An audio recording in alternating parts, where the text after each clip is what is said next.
बिस्मिल्लाहिर्रहमानिर्रहीम जी। लेक्चर 5। अब अभी तक हमने ये देखा था कि जो कॉस्ट है ऑफ एसेट,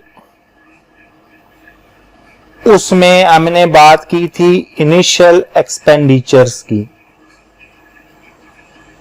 कि जब हम उसको परचेज करते हैं तो वो कौन से एक्सपेंडिचर्स हैं जो कि हमने कॉस्ट ऑफ एसेट में शामिल करने हैं, वो कौन से एक्सपेंडिचर्स हैं जिनको हमने कैपिटलाइज करना है। अब बात आ गई है सब्सीक्वेंट एक्सपेंडिचर की। तो मेरा जो लेक्चर है कैपिटल एंड रेवेन्यू एक्सपेंडिचर पे, तो कैपिटल एक्सपेंडिचर्स वो एक्सपेंडिचर्स होते हैं जिनको हम कैपिटलाइज करते हैं। तो वहां पे मैंने 3 कैटेगरीज बताई थी, वो है बिफोर यूजेज। अब यूजेज का यहां पे मतलब इंटेंडेड यूजेज, यानी कि वो एक्सपेंडिचर जो लाजमी है उस एसेट पे करना, उस मकसद के लिए, जिस मकसद के लिए उसे हमने इस्तेमाल करना है, उस मकसद को पूरा करने के लिए। यानी कि अगर वो हम एक्सपेंडिचर ना करें तो वो एसेट हमारे यूज में नहीं आ सकता। दूसरी मैंने कैटेगरी बताई थी जो इंक्रीज कर दें एफिशिएंसी को। ठीक है जी। अब एफिशिएंसी कैसे इंक्रीज होती है वो एक इंपॉर्टेंट बात है। ठीक है, इसको समझना जरूरी है कि एक हम एसेट पे जब एक्सपेंडिचर करते हैं तो एफिशिएंसी कैसे इंक्रीज करेगी।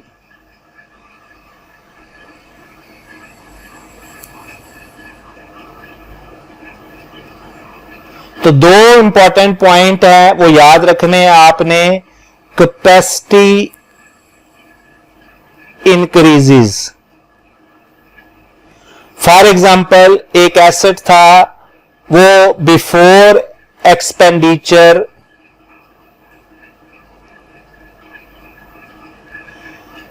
100 यूनिट्स पर आवर बना रहा था,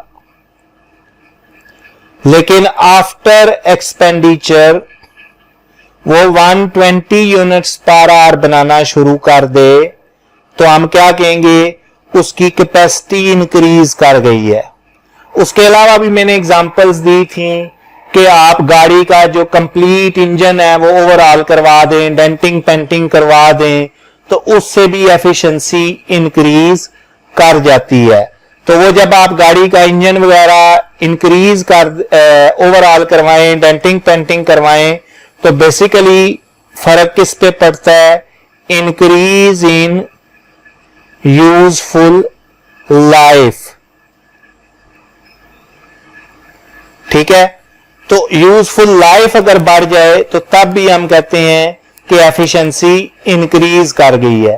तो वो एक्सपेंडिचर जो एसेट की एफिशिएंसी को इंक्रीज कर दें, उनको हम क्या करते हैं, कैपिटलाइज करते हैं। ठीक हो गया जी। तो यहां पे वो एग्जांपल क्या दे रहा है, improves the asset for example bye enhancing it's performance और एक्सटेंडिंग इट्स यूजफुल लाइफ। तो ये दोनों पॉइंट जो मैंने आपको एक्सप्लेन कर दिए। ठीक हो गया। अब जो नॉर्मल रिपेयर एक्सपेंस हैं,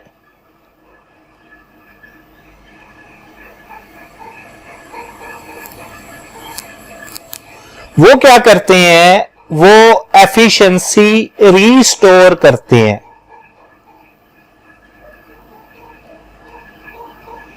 ठीक है जी, वो एफिशिएंसी को इंक्रीज नहीं करते, तो उनको हम एक्सपेंस ही ट्रीट करते हैं। दूसरा पॉइंट क्या है जी, इज फॉर रिप्लेसमेंट पार्ट, यानी कि वो जो सब्सीक्वेंट एक्सपेंडिचर है जो कि हमने रिप्लेसमेंट पार्ट के लिए दिया है। ऊपर वो बात कर रहा है, in practice this means that expenditure is capitalised if it is for replacement part provided that part that it replaces is treated as an item that has been disposed of. For example, aeroplane है, ठीक है, जो बड़े assets होते हैं, ठीक है, तो उनके जो इंजन है वो आपने रिप्लेस किया है। तो इंजन जहाज का एक पार्ट है, लेकिन आपने उसको डिस्पोजल ट्रीट किया है, बाकायदा उसकी एक सेल वैल्यू है और नया जो खरीदा है, तो इन दैट केस जो पुराना है उस पे प्रॉफिट और लॉस कैलकुलेट करेंगे आप, ठीक है, और जो नया है उसको आप एसेट की कॉस्ट में शामिल करेंगे। और नॉर्मली यही होता है कि इस केस में सेपरेट यूजफुल लाइफ्स होती हैं। ये भी आप आगे जाके एडवांस लेवल पे पढ़ेंगे कि इंजन की यूजफुल लाइफ और है, जो बाकी स्ट्रक्चर है उसकी यूजफुल लाइफ और है। तो आप एक इंजन को सेपरेटली डेप्रिसिएट कर रहे होते हैं और उसको जब सेल करते हैं तो उसकी बाकायदा डिस्पोजल को ट्रीट कर रहे होते हैं। अब कैपिटल एंड रेवेन्यू एक्सपेंडिचर, इस पे लादा पूरा लेक्चर मौजूद है। यहां पे वो बात कर रहा है कि difference between capital and revenue expenditure को किसी और एक एंगल से चेक कर रहा है, तो हम उसको देख लेते हैं। टाइमिंग के लिहाज से वो कहता है कि capital expenditure are charge to expense gradually via depreciation. कि कैपिटल एक्सपेंडिचर जो है उनको चूंकि हम कैपिटलाइज कर रहे होते हैं, एसेट की कॉस्ट में शामिल कर रहे होते हैं, तो उनको हम डेप्रिसिएशन के तौर पर लेते हैं as an expense over the years. कि अगर एक एसेट की यूजफुल लाइफ है 5 साल, तो वो एक्सपेंडिचर 5 सालों में एक्सपेंस में कन्वर्ट होगा। या अमॉर्टाइज करते हैं, जो इनटेंजिबल एसेट्स है उनको हम अमॉर्टाइज करते हैं and over a long period of time. Revenue expenditures are charge to expense in the current period. वो जिस साल में होते हैं उसी साल में एक्सपेंस ट्रीट हो जाते हैं। तो एक बात उसने ये की कि capital expenditure over the year expense में कन्वर्ट होते हैं और स्टेप वाइज होते हैं। कुछ पोर्शन एक साल में, कुछ पोर्शन दूसरे साल में, कुछ पोर्शन तीसरे साल में। जबकि रेवेन्यू एक्सपेंडिचर लमसम जो है उसी साल एक्सपेंडिचर के एक्सपेंस के तौर पर ट्रीट होते हैं जिस साल इंकर होते हैं। Consumption, capital expenditure is assumed to be consumed over the useful life of the related non-current asset। Consumed का मतलब यहां पे कि वो एक्सपेंस में कन्वर्ट हो गया है, ठीक है। साइज, कैपिटल एक्सपेंडिचर जो है वो रिलेटिवली लार्जर साइज के होते हैं, जबकि रेवेन्यू एक्सपेंडिचर जो है वो स्मॉलर साइज के होते हैं। This is further explain below, ठीक है, लेकिन ये कोई पेट क्राइटेरिया नहीं है। इंप्रूवमेंट्स आर कैपिटलाइज्ड, वो बात हम कर चुके हैं कि अगर आप इंप्रूव करेंगे एसेट को तो एफिशिएंसी इंक्रीज कर जाएगी। तो जब एफिशिएंसी इंक्रीज कर जाएगी तो हम उसको कैपिटलाइज करेंगे। रिपेयर्स, ये भी मैं बात कर चुका हूं कि नॉर्मल रिपेयर एक्सपेंस जो है वो हम क्या करते हैं, एक्सपेंस के तौर पर ट्रीट करते हैं, not capitalised.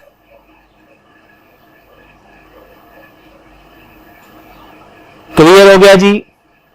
Advance payments, advance payments को हम रिसीवेबल के तौर पर डेबिट कर देते हैं, ठीक है। हम एसेट को रिकॉग्नाइज नहीं करते, तो ये उसने एंट्री बता दी, receivable debit, cash credit. For example आपने फर्नीचर खरीदना है, उसके लिए आपने एडवांस पेमेंट की है, तो क्या करेंगे आप उसको रिसीवेबल के तौर पर रिकॉग्नाइज करेंगे।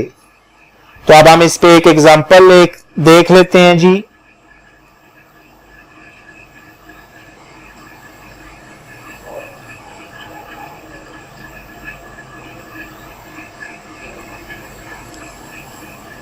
ठीक हो गया।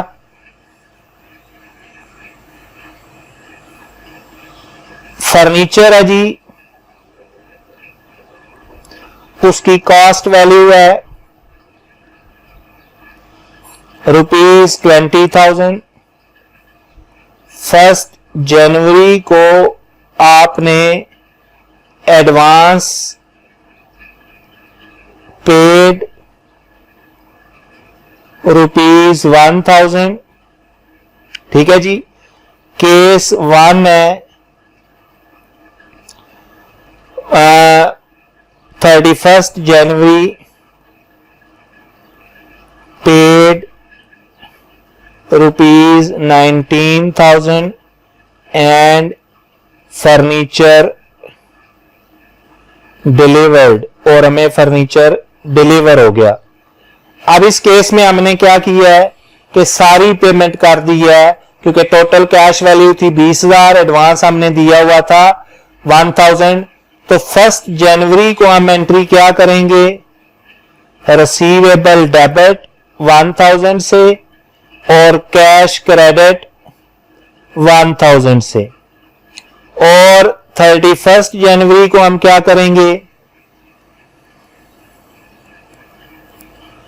अब हमें फर्नीचर डिलीवर हो गया तो फर्नीचर को हम अपनी बुक्स में रिकॉग्नाइज कर लेंगे, फर्नीचर को डेबिट करेंगे 20,000 से।